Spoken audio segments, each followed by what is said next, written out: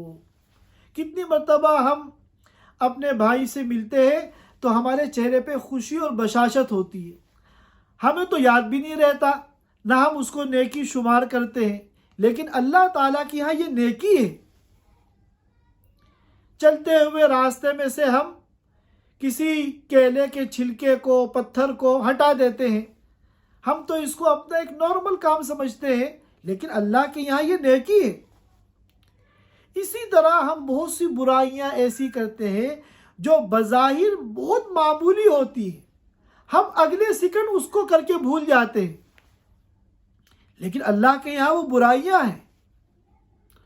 تو دنیا کی زندگی میں تو جو کچھ نیکیاں برائیاں ہم نے کی ہیں ان کا 10% بھی ہمیں یاد نہیں ہے، لیکن جب قیامت کے دن ہماری آنکھیں کھلیں گی اور میدان حشر میں ہمیں کھڑا کیا جائے گا تو وہاں کیا ہوگا؟ علمت نفس ما قدمت وأخرت، ہر انسان جان لے گا کہ کیا اس نے آگے بھیجا اور کیا اس نے پیچھے چھوڑا، یعنی تمام 100% نیکیاں اور تمام 100% گناہ اس دن اس کی آنکھوں کے سامنے ہوں گے، کیونکہ ہم چاہے بھول جائیں لیکن اللہ تعالیٰ کی جو فائل ہے نامہ اعمال، اس سے کوئی چیز مس نہیں ہو سکتی۔ وَكُلُّ صَغِيرٍ وَكَبِيرٍ مُسْتَطَرٍ، ہر چھوٹا بڑا عمل اس فائل کے اندر، نامہ اعمال کے اندر لکھا ہوا ہے، اور قیامت کے دن وہ ہر ایک کے سامنے آ جائے گا۔ اب یہاں یہ سمجھنا ہے کہ ما قدمت و اخرت کا کیا مطلب ہے۔ وہ اعمال، چاہے وہ نیکیاں ہوں چاہے برائیاں ہوں، جو آگے بھیج دیے، اس کا کیا مطلب؟ اور وہ اعمال جو چاہے نیکیاں ہوں چاہے برائیاں ہوں جو پیچھے چھوڑ دیے، ان کا کیا مطلب؟ یہ جو آیت کریمہ کی عبارت ہے اس کا یہی مضمون سورۃ القیامہ میں بھی آیا ہے، یُنَبَّأُ الْإِنسَانُ يَوْمَئِذٍ بِمَا قَدَّمَ وَأَخَّرَ، اس دن یعنی قیامت کے دن انسان کو بتایا جائے گا ما قدمہ، کیا اس نے آگے بھیجا کیا اس نے پیچھے چھوڑا۔ تو اس سلسلے میں مختلف تفسیریں کی گئی ہیں، یہاں میں ایک تفسیر صرف آپ کے سامنے پیش کرتا ہوں تاکہ آپ اس ایک تفسیر کو ذہن نشین کر لیں۔ دیکھیے بہت سے اعمال ایسے ہوتے ہیں ہمارے، چاہے وہ نیکی ہو چاہے وہ گناہ ہو، بہت سے اعمال ہمارے ایسے ہوتے ہیں جو ہم خود کرتے ہیں۔ ہم نمازیں پڑھ رہے ہیں تو یہ ہماری ایسی نیکیاں ہیں جو ہم خود کر رہے ہیں، ہم تلاوت کر رہے ہیں، ذکر کر رہے ہیں، یہ تمام ایسی نیکیاں ہیں جو ہم خود کر رہے ہیں۔ اور نعوذ باللہ کوئی شراب پی رہا ہے، زنا کر رہا ہے، گانے سن رہا ہے، ناچ گانا کر رہا ہے، تو یہ سارے ایسے گناہ ہیں اور برائیاں ہیں جو وہ خود کر رہا ہے، لیکن ہمارے نامہ اعمال کے اندر بہت سی ایسی نیکیاں اور بہت سی ایسی برائیاں ہوتی ہیں جو خود ہم نے نہیں کی۔ لیکن وہ ہمارے نامۂ اعمال میں ہمارے کھاتے میں ڈالی جاتی ہیں۔ کیوں؟ اس لیے کہ اس عمل کو ہم کرنے والے تو نہیں ہیں، کرنے والے تو دوسرے ہیں، چاہے وہ نیکیاں ہو، نیک کام ہو، یا برائیاں ہو، گناہ کے کام ہو، لیکن ہم اس کا ذریعہ بنے ہیں، ہم اس کا ذریعہ بنے ہیں۔ تو علمت نفس ما قدمت، ما قدمت سے مراد تو وہ نیکیاں یا برائیاں ہیں جس پر انسان نے خود عمل کیا۔ ہم نے اپنی زندگی میں بہت سے نیک کام کیے، نیک کام کر کے ان کو آگے بڑھا دیا، وہ ہمارے نامۂ اعمال کا حصہ بن گئے۔ ہم نے اپنی زندگی میں بہت سے گناہ کیے اور ان گناہ کو کر کے آگے بڑھا دیا، وہ ہمارے نامۂ اعمال کا جز بن گئے۔ لیکن بہت سی ہمارے کھاتے میں آنے والی نیکیاں اور برائیاں ایسی ہیں جو ہم نے خود نہیں کی، لیکن ہم اس کا ذریعہ بن گئے۔ تو ہم تو اس دنیا سے چلے جائیں گے، لیکن پیچھے ہم نے ان نیکیوں اور برائیوں کو چھوڑ دیا ہے، وہ ہمارے بعد بھی ہمارے نامۂ اعمال میں اور ہمارے کھاتے میں ڈالی جاتی رہیں گی۔ مثال کے طور پہ کسی نے کوئی مسجد بنوا دی، اب وہ تو اس دنیا سے چلا گیا، لیکن اس مسجد میں جتنے لوگ نماز پڑھتے